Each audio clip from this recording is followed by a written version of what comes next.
Good afternoon, everyone, and thank you for choosing Across the Fence. I'm Will Michael.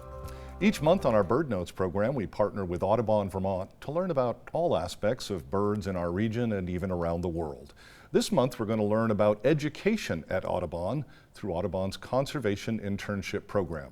Joining us here in the studio this afternoon is bird expert and conservation biologist Mark LaBarr, and he's joined by Claire Riley, one of 3 conservation interns that worked with Mark during the summer. Good afternoon to both of you. Thanks for being with us. Always great to be here, Will. Claire, thank you for coming in. And I'm going to start with you this afternoon. You've worked with Mark on a number of projects. Maybe give us just a quick overview of some of the things you've been working on. Sure, yeah. I joined Mark this summer for golden wing warbler conservation. I helped out with the common tern recovery project, and I also helped him run the bird banding station at Audubon every week. And this is following the culmination of you graduating from the university, is that correct? You graduated from the University of Vermont in May from the Rubenstein School of Environment and Natural Resources, a great connection. Mark, what's the program? What do you offer? And is this on an annual basis, only in the summer? So it pretty much for the conservation program, it is in just the summer. And we've been, for about 3 or 4 years now, we've been running our Youth Conservation Internship Program to, train and give experience to folks that are moving up through the profession. And we get funding for this through the Serve, Earn, and Learn, which is funding from the state that allows us to not only provide them these experience, but pay them as well.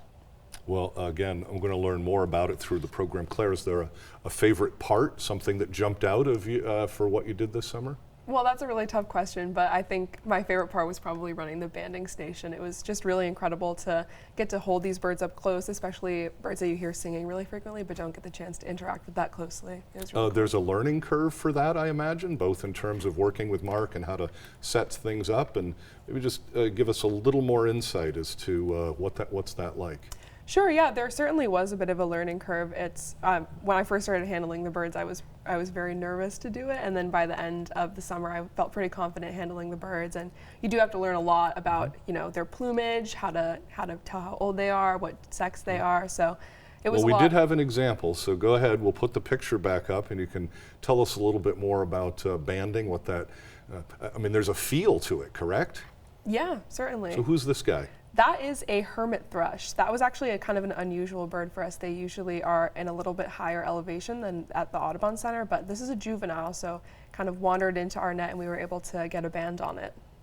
Now, Mark, throughout the couple of decades you and I have been together, we've talked quite a bit about banding, and I believe Audubon Vermont down in Huntington, you've been doing this for a while, banding. Yeah, amazingly enough, this was our 27th year of running the Monitoring Avian Productivity and Survivorship Banding Program. And there's about 500 stations across the country that contribute data to this, to the Institute for Bird Populations, where they can come up with survivorship and productivity numbers.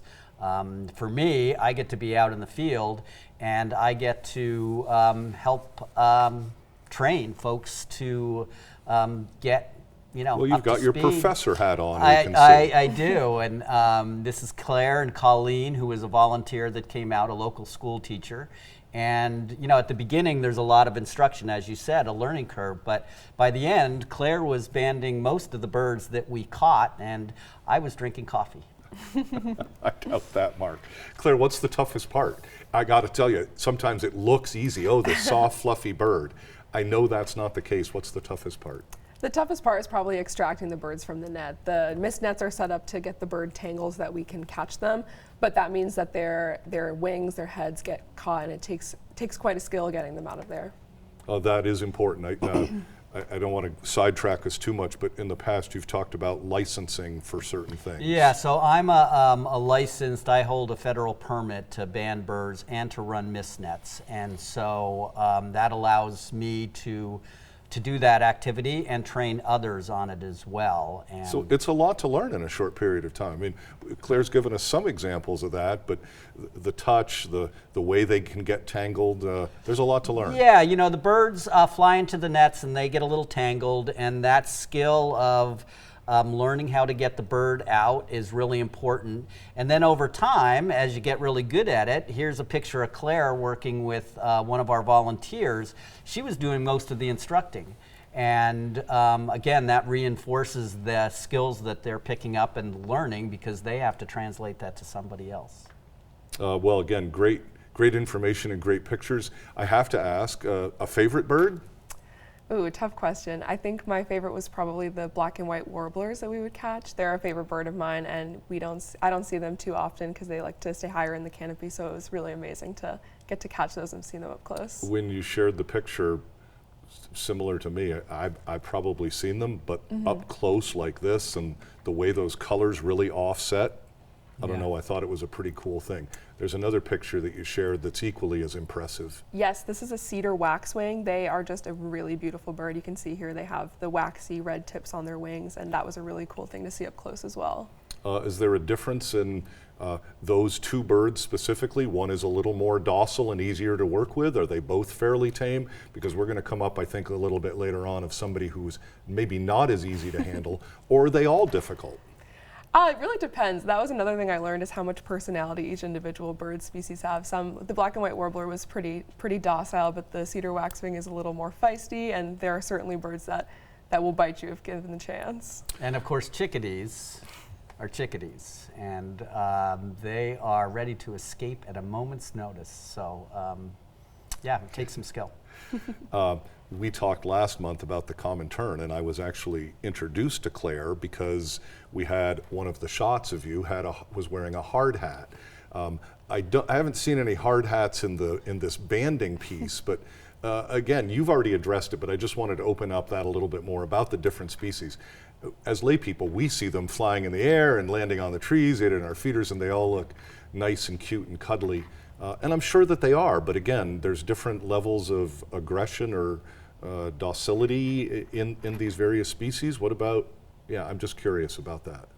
Yeah, certainly. We'll see shortly, but we had a grosbeak and a northern cardinal in the net, which they have really thick bills, which are used to crack open seeds, but they will also bite your fingers, and that is pretty painful when they get you. As if I understand it correctly, this is one of the bigger birds that we would have here, setting aside raptors and stuff like that.